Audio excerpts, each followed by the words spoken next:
Hello everybody, je vous retrouve aujourd'hui pour une nouvelle vidéo où je vais vous parler de ma reconversion professionnelle. Et je vous dis ça depuis tellement longtemps, mais ça y est, on va se poser, on va faire une vidéo longue sur ce sujet parce que c'est important de parler en fait du cheminement, des démarches et toute la réflexion qui m'a mené aujourd'hui à cette reconversion professionnelle. Donc si cette thématique vous plaît, posez-vous et on va en parler tranquillement dans cette vidéo. Donc vous savez, j'aime bien les plans, donc cette vidéo elle aura 4 parties qui suit le cheminement logique que j'ai eu à prendre, donc qui part des premières phases, des prémices de la réflexion, jusqu'à ce que je décide de mettre des actions concrètes dans ce projet. Donc la première phase, c'est la phase de doute, et je pense que on passe tous par là. Donc je me suis noté quelque chose là sur mes notes. En fait, pourquoi une phase de doute? C'est parce que la reconversion, ça suppose de repartir à zéro dans un nouveau domaine, de quitter un domaine où on avait une certaine expertise, une certaine assise. Et c'est normal que ça suscite de la peur puisqu'on quitte vraiment notre zone de confort et la stabilité. Donc moi, j'ai vraiment eu cette phase de doute pendant plusieurs mois, on va dire même plusieurs années. Et rajouter à ça, en fait, l'image que la société peut projeter sur certains métiers, ce que l'entourage, en fait, peut projeter sur nous, et la notoriété aussi du métier qu'on veut faire, parce que moi, vous l'avez vu, il y aura une série de vidéos dédiées là-dessus. Je me reconvertis pour passer le concours CRPE pour devenir professeur des écoles. Donc il y a en ce moment c'est pas trop ce qui est le plus glorieux, donc en termes de salaire ou de conditions de travail.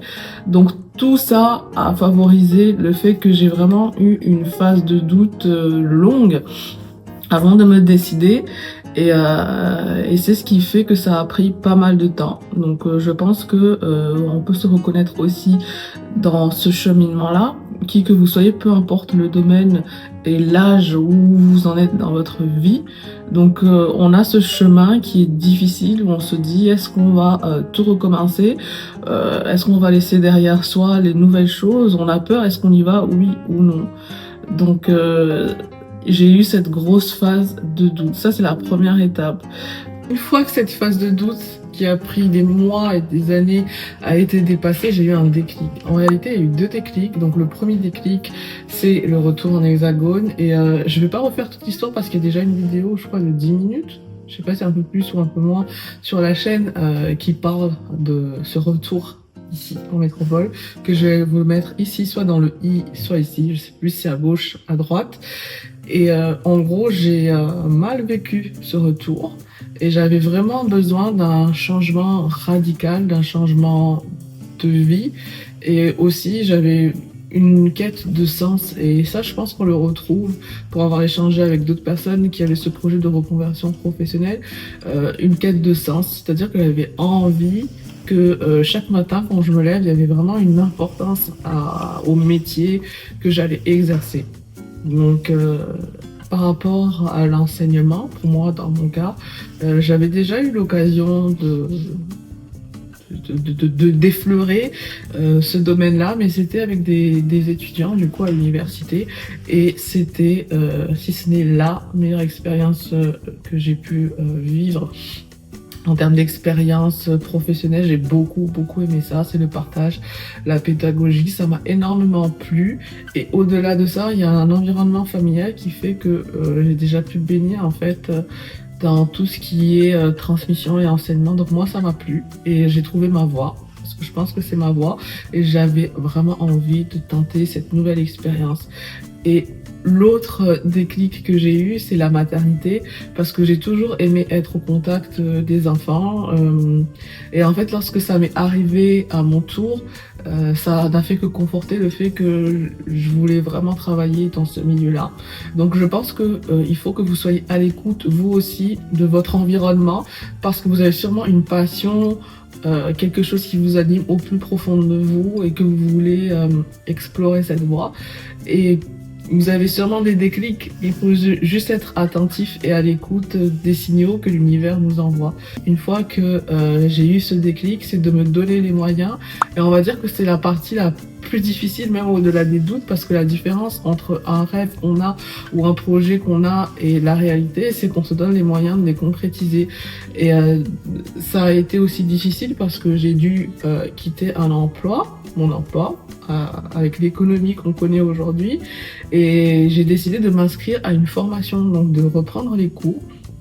Et c'est vrai que pendant longtemps, je me suis tâtée, je me suis dit, est-ce que je vais tenter de faire ce concours toute seule de mon côté, ou est-ce que je vais me faire accompagner? Et pour vous dire, j'ai été décidée seulement à la fin du mois de juin, non pas du mois de juin, du mois de juillet, août, et j'ai décidé de me faire accompagner par la structure Fort Prof, et je suis très très contente et très fière de vous dire que je suis ambassadrice de cette société, de cette structure avec les valeurs qu'elle porte.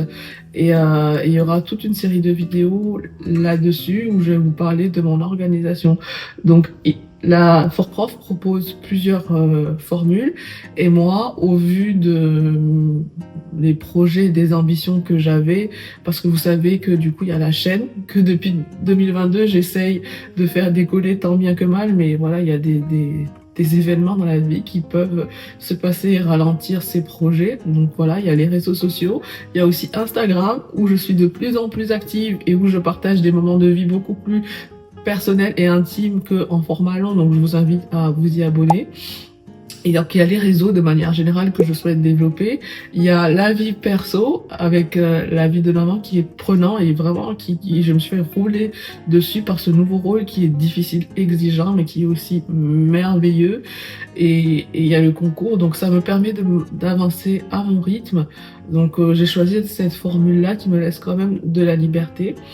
Et voilà. Mais ne vous en faites pas, j'aurai l'occasion vraiment de détailler tout le cheminement et toute l'organisation que j'ai via cet accompagnement-là. Je voulais terminer sur mes objectifs. Donc pourquoi j'ai fait cette vidéo? Parce que lorsque j'étais en poste dans mon ancien travail, je regardais beaucoup de vidéos sur les reconversions professionnelles et il y en a qui m'ont inspirée. Il y a des youtubeuses qui m'ont inspiré, il y a des vidéos de Pop Laura qui étaient commerciales, il me semble, et qui aujourd'hui s'orientent plutôt vers la céramique. Et je pense que ça fait du bien d'avoir des vidéos qui montrent des gens qui ont peur et qui, malgré la peur, prennent la décision d'avancer. Et je voulais aussi donc documenter cette nouvelle aventure, rassurer et inspirer ceux qui hésitent à vivre leurs rêves, afin qu'ils puissent sauter le pas et concrétiser leurs projets, notamment de reconversion professionnelle. Donc si toi aussi tu t'es reconnu dans cette vidéo, si tu es dans cette étape-là de ta vie, sens-toi libre de t'abonner à cette chaîne pour suivre ce parcours, et n'hésite pas à liker parce que ça booste du coup le référencement. Sur ce, je vous remercie d'avoir regardé cette vidéo jusqu'à la fin et on se retrouve très vite sur d'autres thématiques.